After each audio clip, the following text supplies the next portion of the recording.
With 110 rune crafting came 2 new combat magic spells. These have been pretty damn interesting, and in this video I wanted to test them out. So I started up a live stream and I did exactly that. I talked to chat as well and got their opinions on it, and so we're going to share those in this video today. We're going to do a little bit of a rundown on how the spells work so you know what you're actually looking at, and then I'll give you my thoughts and opinion and a bit of a review on them as well. Let me know in the comments what you guys think about it too, and let's talk about it. So we have 2 spells, Temporal Anomaly and Crumble Undead. They are very different spells, and they are both on the standard spellbook.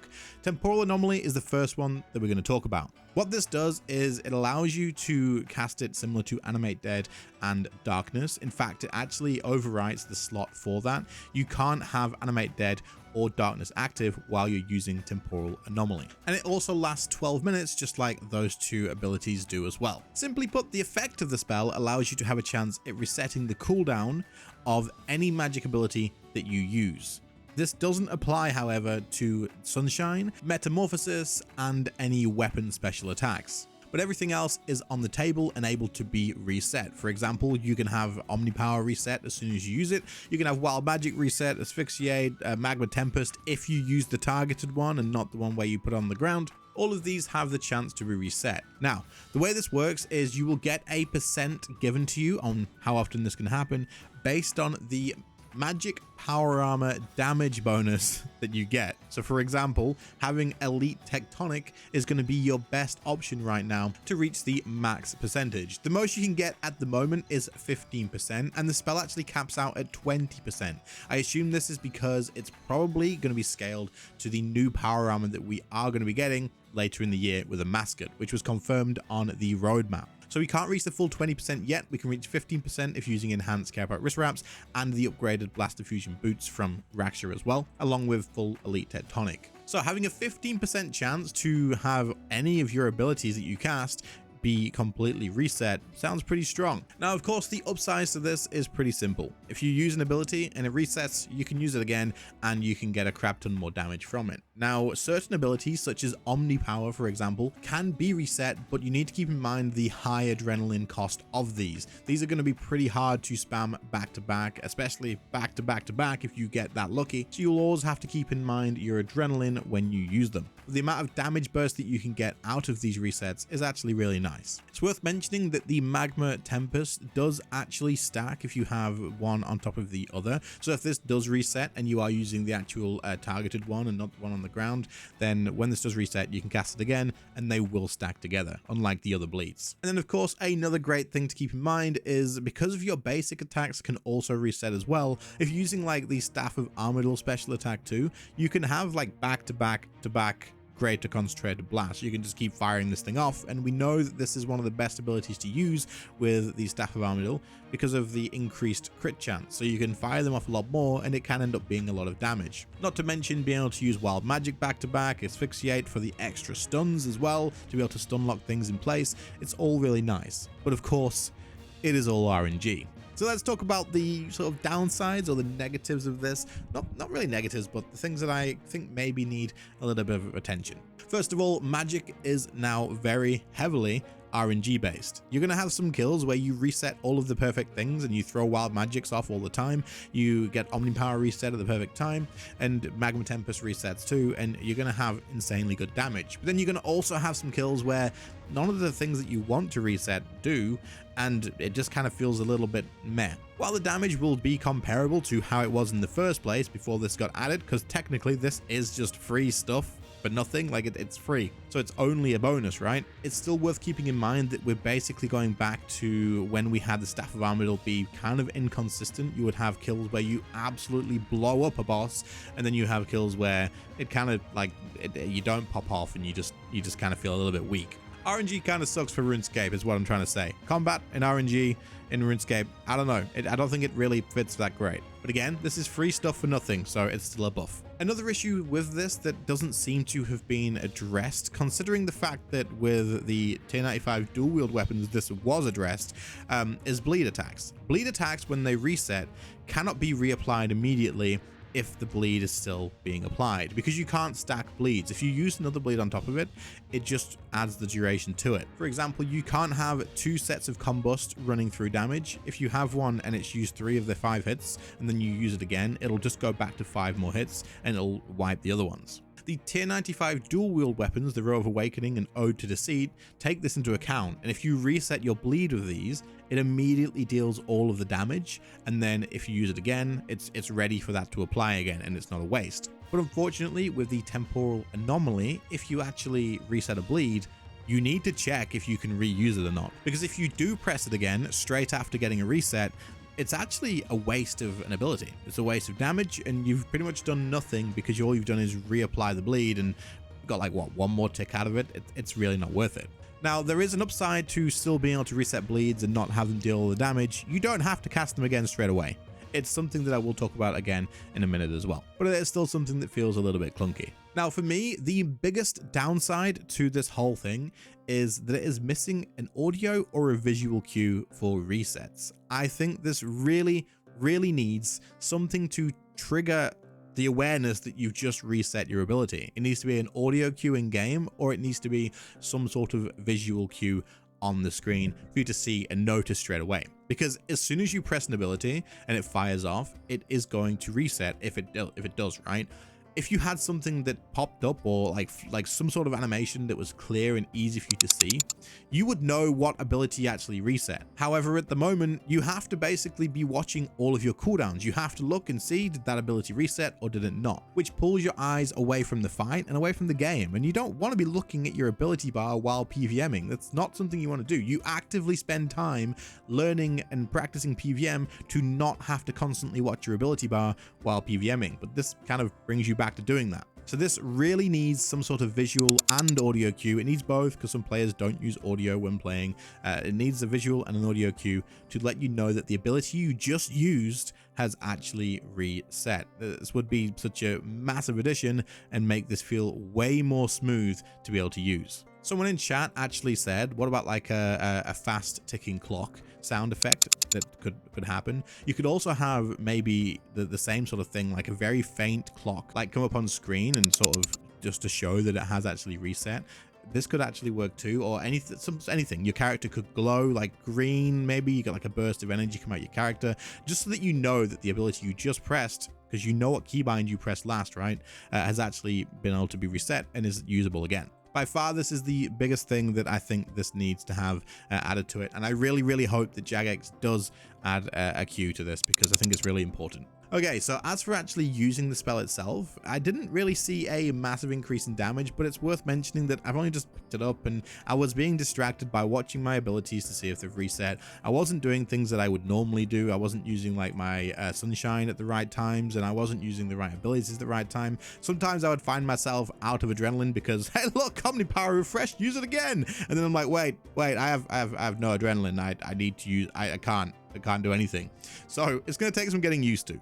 This is free stuff. It is a bonus to be able to reset stuff. It will be a damage increase. Of course it will. It's just going to take some time getting used to and knowing whether to spend that adrenaline or not. But also looking down at your action bar and watching your cooldowns kind of made it a little bit awkward to PvM and not miss mechanics and that sort of stuff as well. If you're purely looking for damage, this is definitely going to be worth using instead of things like Darkness or Animate Dead. If you're at a boss where you don't need those, like Raxia for me, for example, I don't need Darkness, I don't need Animate Dead, it's not something that I'd ever use really.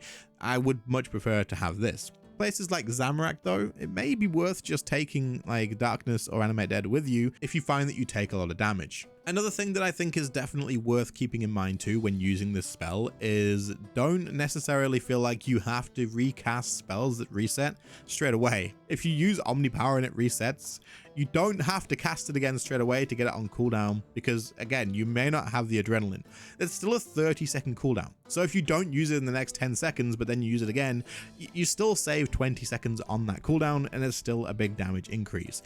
If you get a bleed reset, you don't have to cast it again straight away. Now, with the tier 95 dual wields, you kind of want to, because it gets you stacks, and using the stacks is good, and if it resets, you use it again, good stacks. You still have to juggle between looking at the actual thing and seeing, did all the hits go at once, so that was my weapons, or did they not? but it reset anyway, so it's not my weapons, it's the actual ability, in which case it's a waste of time to press it again now. But again, you don't have to cast this straight away. So if you have the 1095s, it's a bit awkward, but if you don't have the dual wield 1095s, then you just wait until the effect ends and then reapply it early. So there's definitely some things that are a little bit iffy with this, but if they add an audio and a visual cue to it, and then maybe they do something to address the fact that if you do get a bleed reset when using the 1095 dual wield weapons, you have to spend the time looking to see if it actually was your weapons or the spell.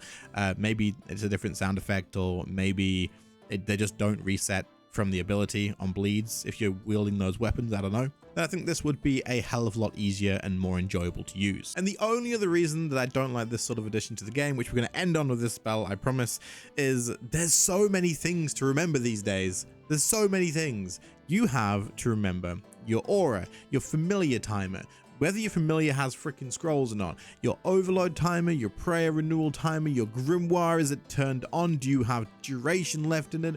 You've got to know whether this new spell is on. You got to keep track of stacks with the tier 95 magic weapon. You got to keep track of stacks for Insight Fear, and if you change to Exsanguinate to get more damage, then you got to swap back to Insight Fear. You've got your aura cooldowns, you've got vulnerability bombs, you got smoke clouds. This is basically like keeping track of all these different timers. You just want to kill a boss, man. Like, it'd be nice if you could just focus on your abilities and not have to manage a million different numbers that are ticking down at the same time. It is way too easy now to go into a fight and forget your grimoire because you've got 12 other things to manage, and you get through the fight and you go, that was a really slow, bad kill. Why? Ah, wait, my grimoire was off. Then you get in and you go, oh, the spell I was testing wasn't even on. Or something like, oh no, we've got 2 minutes left on my aura and this kill's going to take me 4.5 minutes. I guess we're not getting it in this one. There's a lot of things to manage, and this doesn't only replace Animate Dead or Darkness, because now you are also, did my ability reset? Did it not reset? Can I use it with a bleed? Is it the right bleed? Did it reset with my weapons? Did it reset with the spell? There's so many things. It can become overwhelming, and I've played RuneScape for a hell of a long time, and it's overwhelming for me. For a new player or someone who's just getting into PvM, I guess a new player is not going to be using this, right? But someone who's just starting out with PvM and they've just unlocked it, there's going to be so many things to keep track of. We need a preset for this sort of stuff. Press one button, all of it turns on. We know it's all working. I feel like that could be a great way to sort of bring all this down into one little thing to keep easy and organized. Moving on, we have the other standard spell that got added to the game called Crumble Undead. Crumble Undead is definitely an interesting one because this allows you to boost the amount of damage that you can deal to undead units by a massive 30%. You unlock this at level 78 magic, which is not that high actually. That's actually insanely good.